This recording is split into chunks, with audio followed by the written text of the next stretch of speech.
कि लंका की मान और सम्मान के लिए आप इस युद्ध को बंद कर दीजिए।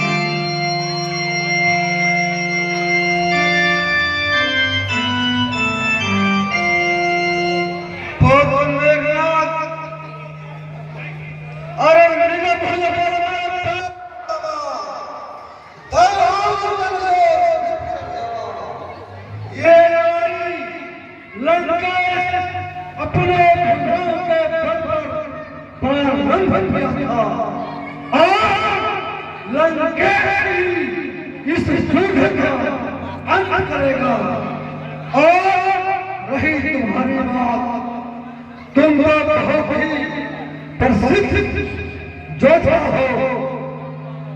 ब्रह्मा शंकर अनेकों देवताओं से तुमने सिद्धियां प्राप्त की है, वर प्राप्त किया है और तुम कह रहे हो पिताश्री यह युद्ध बंद करना चाहिए, युद्ध बंद कर दीजिए। ब्रह्मा का दिया हुआ अमर तुम्हारे चलाने पे निष्फल हो गया और तुम असफल होकर लंकेश के पास आए हो। ठीक है, जाओ, तुम युद्ध से थक गए हो, जाओ बाहर में सुलोचना के पास और आराम से अपना जीवन व्यतीत करो, जीवन व्यतीत करो, जाओ। पिताश्री, मैं कायर नहीं हूं, मैं इंद्र को जीतने वाला इंद्रजीत हूं। मैं गरजने वाला मेघनाद हूं।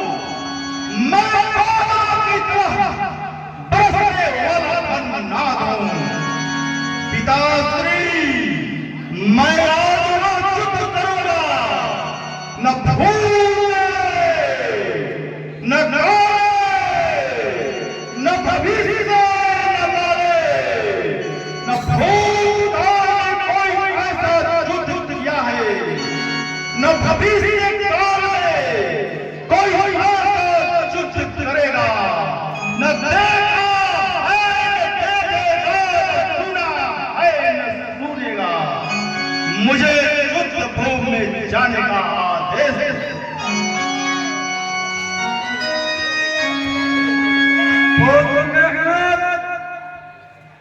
तुम वीर गति प्राप्त करते आए होते तो लंकेश ये 10 चेहरा प्रसन्नता से भर जाता।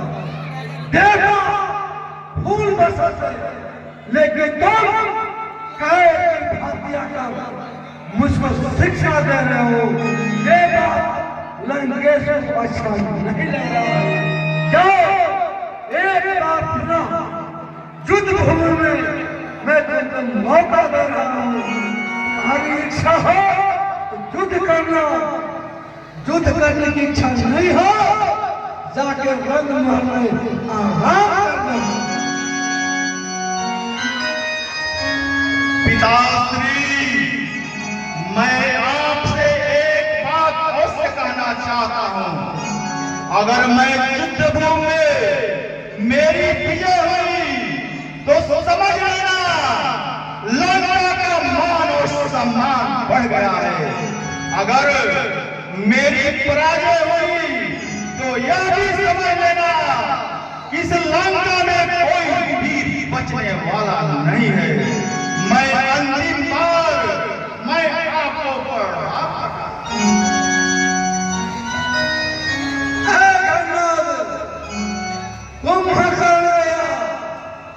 तुम भी नहीं रहोगे।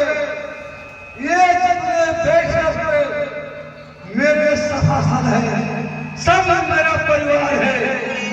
अगर कोई नहीं रहेगा तो लंकेश किस पर शासन करेगा, किस पर राज करेगा? अरे आनंद तो तब आता है अपना परिवार है, अपना भाई है, अपना भतीजा है। नगर की प्रजा है, जब कोई नहीं रहेगा तो फिर लंका, अरे लंका की छोड़ो, इस भुवन का राज कभी लंका होकर मार देगा।